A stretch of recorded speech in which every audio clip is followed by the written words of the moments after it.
Hello, Bay and Bay. This is Joshua, the Denton Terminal Manager. I want to take a couple minutes to talk about fixed object collisions. This is a subject that is near and dear to my heart, accidents. So what is hitting a fixed object? It's hitting something that doesn't move, that you shouldn't be hitting.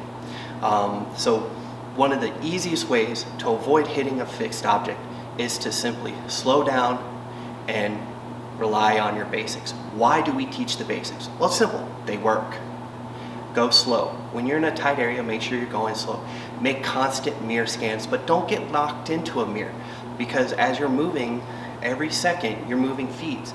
And if you're not looking forward and if you're not making mirror scans, you're missing all that information. Also, get out and look. Okay? The only thing that's going to make you look like a rookie out there is hitting something that doesn't move.